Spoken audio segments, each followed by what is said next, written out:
It's time to step into the Coming Out Lounge, a cool, safe space to be true to your sexual self. With your host, Rick Clemens. Rick has helped hundreds of people come out of the closet, and now each week he's bringing you cool insights for loving and accepting yourself, boosting your self-confidence, and living a guilt-free, purpose-filled life on the other side of the closet doors. Cuddle up with yourself and get ready for heartwarming coming out stories, ideas for living authentically, and tips for being fully self-expressed. Now here's your host, Coming Out Coach Rick. Hey, closet busters and closet dwellers. It is time once again for another episode of the Coming Out Lounge. I'm Rick Clemens, the Coming Out Coach, that guy that helps you simplify your life and make those big, bold moves you want to make out of the closet, whatever those closets are. And you know what? I know this is the very last day of May, and we're about to step into June. And June is typically known as Pride Month across the U.S. and in some places across the globe. This is where we celebrate diversity, inclusion, all that beautiful stuff about LGBTQ individuals. And today I thought it would be a beautiful opportunity to start out with saying, love is love. And yes, it is that simple, because today I want to share a story that's really, well, all good. There's some challenges in it. But like all good coming out journeys, there's twists and turns that this story is going to cover that really show you the inside out look of everything from confusion and rejection to first and lasting loves, and even into stepping into the reality that, you know what, you and me and baby makes three, especially when it's her eggs and her other's body that bring that baby into the world. So trust me, you're going to love this journey as we go. Love is love. I'm joined today by my good friend, Angie. She's a beautiful person. She's the director of the Orange County PFLAG Speakers Bureau, which you've all heard me talk about numerous times on the show. We've spoken together on stages. We've guided people into opening up and owning themselves. And, you know, Angie found her way to PFLAG because she needed some support and understanding. And she also found that extended family at PFLAG. And then she took it to the next level as a leader and began to help put the Speakers Bureau together, which has now become kind of a blueprint for many Speakers Bureaus across the nation in PFLAG. She's done workshops for PFLAG. She's done beautiful outreach all over the place. And I'm just really excited to bring her here as we start into the month of June celebrating Pride. Here's my good friend, Angie. Thanks for joining us, Angie. Thank you so much, Rick, and I'm proud to be here. Thanks for having me. You bet. So I kind of alluded to some of what's going on or has gone on in your life, but I'd like to just take the show and start it with, let's just do what we would normally do if you and I were kind of sitting on a PFLAG panel. I want you to just kind of give us that high level, take 5-10 minutes or so and tell your story of how all this came about in your life and where you came from and where you got to and where you are today, because I know you've got a really beautiful home life at this point too. So just jump on in. All right, I'll be happy to. And I think I will start there in terms of where I am today. Yeah. When I look at my life today, it's extraordinary. And I pinch myself every day and realize just how beautiful and grateful I am, and how this is really a journey. And when you allow yourself to embrace and let go and just take what life gives you and follow the path, it really is just such a beautiful thing. So I live in Long Beach with my wife, Jo, and my 3.5-year-old daughter, Justice. My wife and I have been married 4 times in 3 states, which I can expand upon a little bit as we go. And we have established ourselves here as a family. When we were married, I always forget our anniversaries because there's so many, but we were married first in New York, then Washington, D.C., and then twice in California, once illegally, or not legally, and once legally. That in itself was a journey, realizing prior to the Supreme Court's decision on same-sex marriage that every state had different rules and regulations and processes to get married. So I feel as though I've been given the opportunity to learn every step of the way in my journey along it. So, but we have a beautiful life here. I work from home. My wife works part-time at our local Trader Joe's, and we have been enabled to spend lots of time with our daughter because of that. So from a career standpoint, it's worked out really well for me. I'm in sales and large clients across the West Coast. I do some traveling. I get to see the world and experience other places, but I really like home. Long Beach has been my home since 1998. And in finding Long Beach, I found just such a great sense of diversity and culture here. that was really attractive to me. I moved to California in 94, and I had just graduated from college.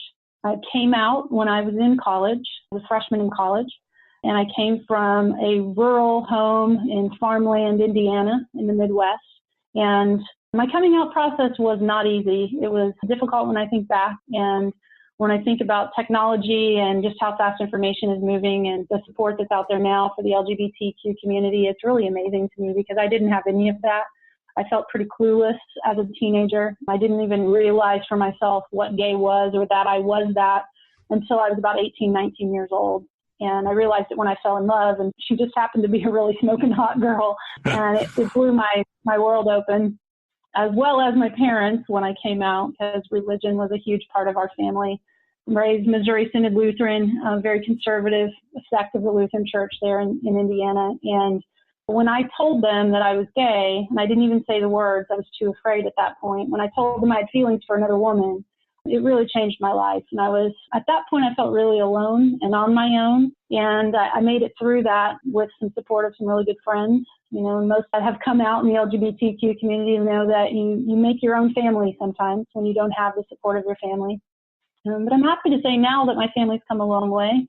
We just spent Mother's Day there this past weekend, my daughter and I, and it's a beautiful thing to watch my family evolve and learn and embrace love is love, like you said, and just really show up in love. So that's the biggest pieces of my story. You mentioned the way the baby came about, which is also a pretty fun one for me. I never thought I would be a mom or a parent. And when I met my wife, Jo, about 8.5 years ago, it was very clear to me that she was meant to be a mom. And so we had some early discussions about that in our relationship. And it was also really clear to her that she didn't necessarily know that she wanted to use her own genetics.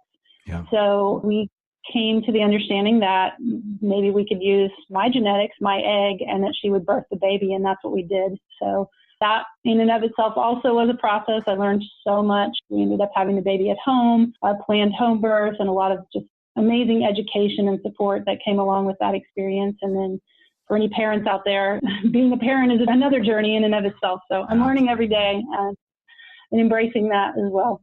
Mm-hmm.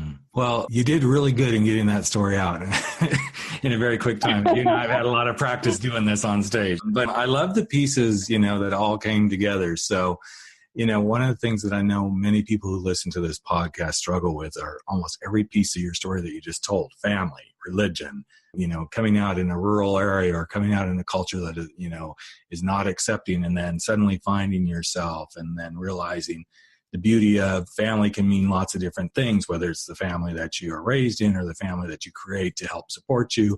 And then suddenly you create a new family by, what you and Jo have been through, by, bringing this beautiful baby girl into the world through the magic of beautiful science and retrieving eggs and, all of that sort of stuff. So for you, kind of a loaded question here, but what do you think has been the most challenging piece of the journey that you feel like you could share? I mean, I know there's tons you can share, but something that just really challenged you and made you feel like, I don't know that I'm ever going to get through this. Yeah, boy, that's a big question. And I think you and I have talked about this one. What comes to mind initially for me is authenticity. Yeah. I think the biggest challenge for me was allowing myself to truly be happy. Mm-hmm. And no matter what other people thought, of those choices for myself, and knowing and listening to that inside voice, that inner voice that we all have that oftentimes is a whisper. And I try every day to make it a shout, because that's the voice that I really want driving. And for me, the coming out process was really, really hard, because I felt like I didn't come from a very emotional family. So, there weren't people in my life saying, hey, Angie, how is that for you? Or how do you feel? And are you okay? It was more the old adage of pull yourself up by your bootstraps and keep on going. And so that's what I did. And I think a lot of people do that. And then I've often heard people say in our community, well, gay people or LGBT people have such thick skin. And I think that's true in terms of, the way we present ourselves. But underneath it all, we're all these sensitive, vulnerable beings that really just want love and support. So I would say that's been the biggest challenge. And in that, to ask for help and to actually be willing to accept support and help when it's there, and to be vulnerable with your emotions, that's probably been the biggest challenge and the biggest growth curve for me. I'm so glad you brought up this concept of thick skin, because I've heard it, you and I have heard it numerous times as we've been out on the stages talking at the various colleges and universities that we speak at.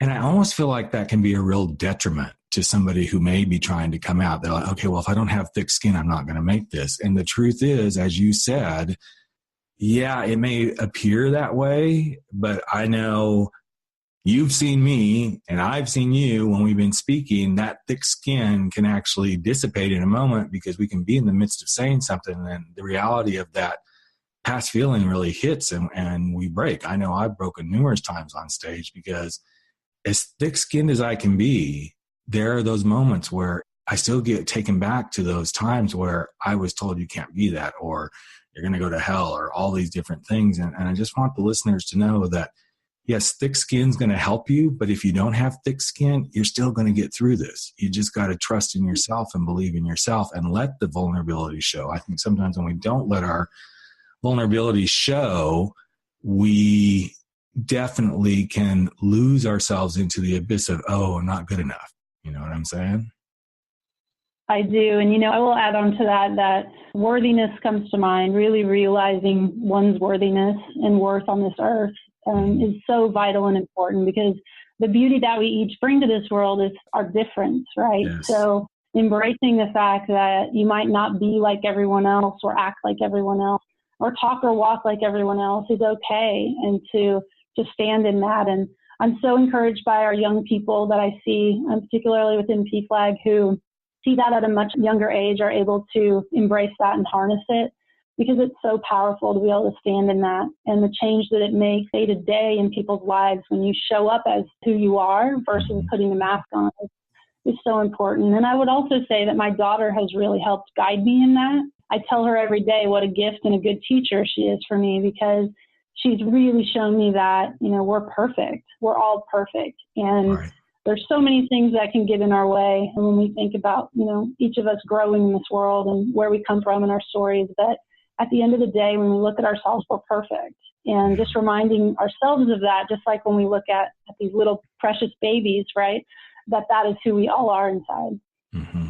Yeah, I think the preciousness of who we are inside is a key factor, because it's really easy in the light of somebody saying you're not good enough or you can't be that, we start to lose the preciousness of who we are, especially if we haven't gotten to the place yet where we can trust ourselves to know that is who we are. We are precious. Every bit of us is precious. And, in a world where we're bombarded with, if you don't look this way or you don't act this way, it can be very hard. And in our own gay community, gay, lesbian, bisexual, transgender community, it's still a hard place to be, because a lot of people come to the table with, okay, great, you're coming out. Now here's how you do this. And then suddenly you get sucked right back into this. And I've said it numerous times on this show, but I think this is a good time to bring it up again, because I know you will probably have something to contribute here, Angie. How you do you, whether you're gay, lesbian, bisexual, transgender, queer, or whatever you identify, is just how you do you. There is no blueprint for this. Just show up and be you in the world. Yes. And I think, when going back to that difficult question you asked in terms of what's the biggest struggle, the hiding piece and the lying piece is such a tremendous challenge. It's just so difficult to go through. And what I've realized in our speaking events as well is that it's not just the LGBTQ community. There's people hiding about all sorts of things. So that's why one of the reasons I love the work that you do is, it's being you and standing in that, and to hide and to lie and to try to be other than you are is so exhausting. And I just would encourage anyone listening to know that, the more that you can peel those layers away, the lighter you get, and you start to float, and you start to really see that how easy this can be in life to just embrace it. Right. And that is one of the hardest parts, is learning how to start to peel the layers away. I'll talk a little bit about that and let you think on, a couple of ways that you would encourage people to start to peel the layers away. But for me, one of the ways that I finally realized it, and it took a lot of years, it was not just during my coming out process, it was well past the coming out process. And even, today, there are times that I have to peel back that layer of being me. But one of the ways that I learned to do it was to realize Anybody can have an opinion about anything. In fact, one of our beautiful speakers that we both love dearly, Dawn, who's our 70-some-year-old straight ally who speaks on our behalf at many of our events. And he always says, the thing that I know to be true is everyone has the damn right to live their life their way. And that's always kind of been what's guided me through. It's like, I have this right. We don't hear that too often because too many people are saying, well, you live your life this way, you live your life this way. Yes, those are all beautiful things depending on what your value systems are.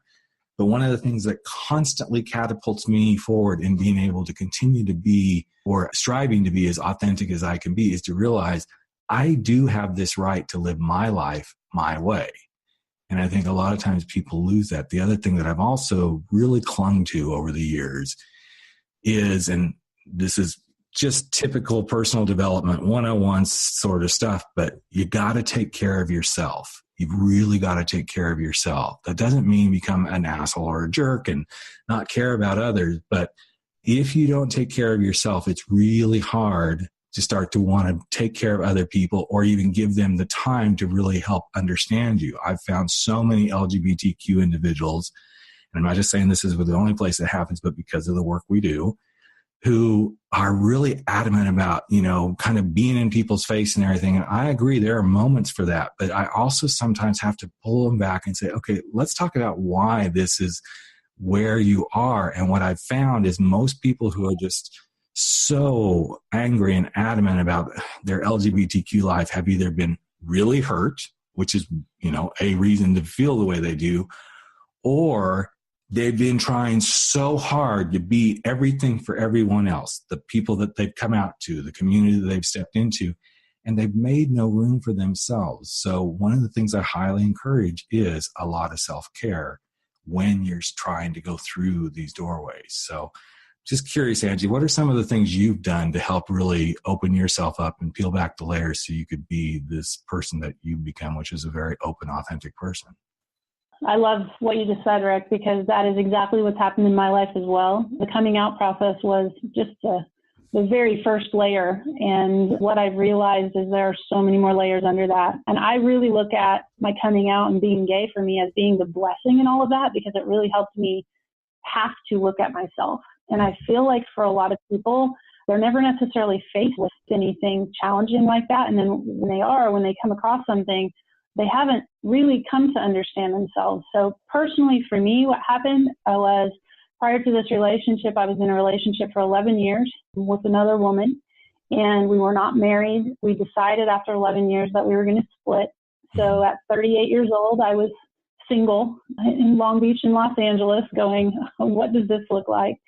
And I started to put myself out in the community, not in the dating community, but just self-care, actually. I started exercising more, and I started meeting people through that. And I actually met someone who was a life coach, who had this amazing ability, has this ability to really get quickly to your core wounds or your core trauma. And for some people that may be awful, violent experiences. That might be a picture of perfection on the outside of the family, and yet you were really hurting and struggling and didn't have the ability to speak your mind or your emotions. So it could be, vastly different experiences. But she really helped me quickly get to some of the things that I had not even seen for myself, and opened the door for me to self-awareness. Started at that point also looking at, I've always been fascinated by religion. So coming from a religious background, I started looking and realizing that I'd never really explored other religions. I had always just believed what I was told. So I started expanding my world spiritually, self-awareness work, and I've continued that now in my life in various ways. Self-care is a huge part of that. Simple things, taking time to breathe, taking time to be quiet, putting the phone away, just things that are so simple that it's what I've realized for myself is it's all about moment-to-moment choices and really choosing. Danielle Laporte has some great work on choosing how do you want to feel and asking yourself that question constantly. Is this the way I want to feel? And if not, what choice can I make to feel the way I want to feel? So it's a constant journey and an evolution every day. Yeah, and I think you just brought up something really, first, Danielle Laporte, if anybody doesn't know who she is, look her up. She does fabulous work in this whole arena. I'm not talking sexual stuff, but she just got this beautiful spiritual find your path, know who you are sort of stuff. Just one of my great teachers that I follow quite frequently. But the other thing that you just brought up is somewhere along the way, especially again, I know we're coming back to the LGBTQ experience, but I think this is a human experience as well. Somewhere along the way, we often lose sight of choice. We do have choices. Yeah. And I'm not talking about the choice to be LGBTQ. I don't want anybody getting that, mixed up what I just said, but we have a choice. In fact, I think I did a podcast probably 2-3 weeks ago on my Friday rants and raves about react versus, reaction versus just really understanding and not, always being in that reactive state, because we do have a choice. And the more we realize we can choose so many different experiences in our life, if I were to ask you point blank, do you think I'm an asshole, Angie? You have a choice how you want to answer that. Now, some people would react immediately and go, yeah, because if they've had a bad experience with me, then da-da-da-da-da. But there's so many different things. But then when somebody asks us a pointed question like, but don't you think you have a choice to be gay or lesbian? You got a choice right then and there. You can choose to let it land, not react, actually come at this from a very, powerful space, and then step into it. But along the way, we tend to forget how many choices we really have in life. And I think that's where a lot of times we all end up stumbling, is when we don't realize every moment is a choice. Every moment that we have on earth is a choice. And I'm a big believer in law of attraction as well. And I love the work that I've studied in terms of 17 seconds. If you keep a thought for 17 seconds, then it's going to continue. And the law of attraction is going to show you that whatever you're thinking about or focused on, that's going to gain momentum. So in the 17 seconds that you have to make that choice, it's really critical that you think about how I want to feel and what do I want to do? What do I want to say? Because it's amazing how just a simple shift of thinking or of language can shift all of that, can shift the energy, can shift the momentum in the other direction. And the fact that we get the ability to control that, how we feel in every moment, is mostly up to us. We get those choices. Mm-hmm. Yeah, one of the things I really encourage my clients to do as they're going through this process is to live by the react or relax process. So you can either relax as something happens, or you can react. And is it easy? No, because sometimes you're going to get that trigger push and it's going to push you really hard and you're going to want to say something. But if you give yourself the moment to say, in this moment, do I choose to relax or do I choose to react? And even if you're still going to react, I always push for take the relax road first so that you can think. In fact, you and I haven't had a chance to talk since last Friday's really powerful. Well, by the time somebody listens to it, it's going to be a couple of weeks ago on Friday. I had the opportunity to speak at a first time high school for PFLAG and kind of on the edge of some of the tougher parts of LA, but it was such a beautiful experience. And as I'm speaking, one of the young people, and this is like a high school where for the first time, I was the minority. I was truly the minority at this school. There wasn't another white boy like me in the crowd. And I know I'm a man, but that's what it made me feel like. I'm like, okay, now I get this. And a young black man said to me, and he was like, I think he was one of the juniors or seniors because it was the morning session. And as I'm talking and sharing, we get to the questions and he says, so I have a question for you. I'm like, sure, because we're always open to questions. And he says, so how do you feel about people like me who don't like people like you people in the LGBTQ community? And I, in that moment, had to eat my own dog food really, really quickly because I thought, okay, I can either react or I can relax. And I knew I was going to relax because I'd been up against some of this before. But the way he said it was really powerful. I knew he was looking for a direct answer. And I just let it kind of hang there for a minute. And then I said, well, the way I feel about that is that you and I would probably have a really powerful discussion if we ever took the time to just sit down and have a conversation to get to know each other. And I just let it hang there. And you could just hear the rest of the student body, like they just almost wanted to, stand up and applaud.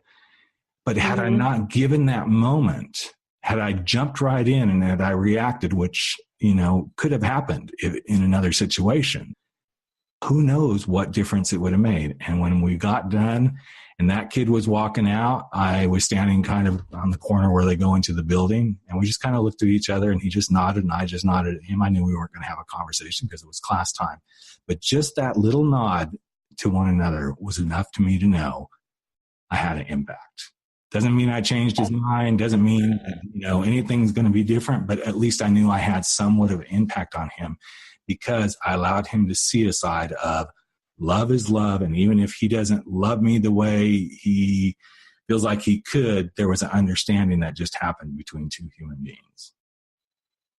That's beautiful, Rick. And, you mentioned the education work that I do and the fact that the Speakers Bureau is such a big part of my life. And it's one of the reasons that I continue to do the work that I do because by nature, I'm an educator. My degree is in education. So I find that for me, the education route, the relaxed, think about this and actually give an answer, give some conversation, start a conversation is a much more powerful approach. And when you witness those moments as an individual with another individual, I don't know that there's powerful things in the world. That's one of the most powerful things I've ever experienced is actually having those experiences where you know that you've made an impact, where you know that you're making a change, and you're doing it by simply being yourself and providing information. And, that's another piece of this is that we all have the opportunity to do that. And the other thing I realized in coming out and through this daily growth process is questioning my why, right? Why do I believe that? Yep. And if I'm going to say something to someone and state it as fact or opinion, I better darn well question myself to a point where I know why I believe it. And I think that's a really powerful thing, particularly for the young people listening to realize too, is to question, right? And you don't have to do it in anger or in aggression, but just question as much as you can so that you can understand and sift through what you actually believe and why you believe it. And then you can stand in yourself in such a more powerful way and provide information out to the world in a way that's truly educational. Right. And I love the way that you do that with audiences. And I think it's for you and I know we get jazzed and juiced, right? When those moments happen. Great. Yeah. And I think what you just said is not only questioning, but the beauty behind questioning is also realizing one of the most beautiful gifts we have is the ability to question and to be curious. If we lost our ability to question and be curious, then life would become really mundane. And then suddenly we would all be walking by the same walk, the same drummer, all that sort of stuff, because we wouldn't be questioning anything. When we get to question things, that's when the beauty of life really, really, truly shows up. It's so true. And such a good circle back to Pride Month as I think about, coming into Pride Month. And I remember the first Pride Festival I ever went to and my experience of seeing things that I had never seen before, right? Mm-hmm. Very outlandish, very flamboyant, all these things. And thinking, well, that's not me. How can this be? That's not me. And realizing that we're all so different and all so beautiful and that we each get that. We each get the opportunity to be exactly who we are and express ourselves the way we want to. And then you get the choice of whether or not to embrace that or not. It's such a beautiful thing. And I love now going to Pride and seeing all of that and embracing all those differences.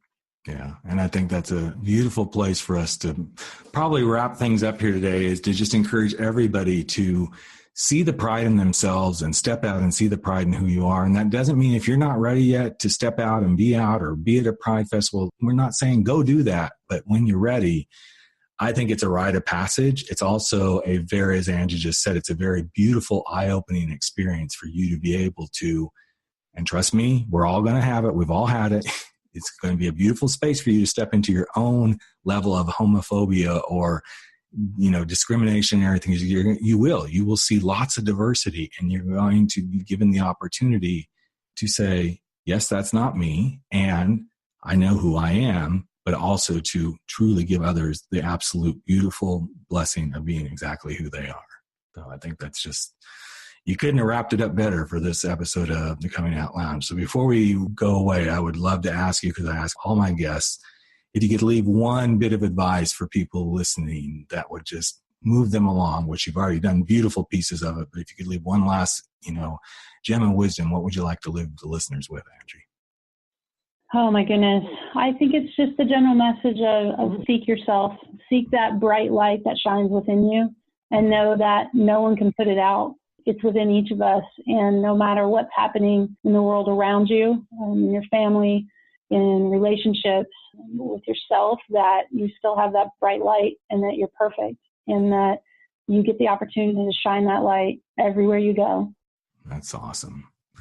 Well, just, you know how much I care about you and how much I love you and how much I appreciate you taking time out of your busy day and sharing your story and your life with us. And I think it's the perfect kickoff to Pride Month as we enter into a whole month of shows this month, 2 times a week, interviewing beautiful people from many, many different walks of life as they all celebrate their pride in being who they are. So thank you so much for being here, Angie, and sharing yourself with us today. Thanks so much, Rick. I appreciate it.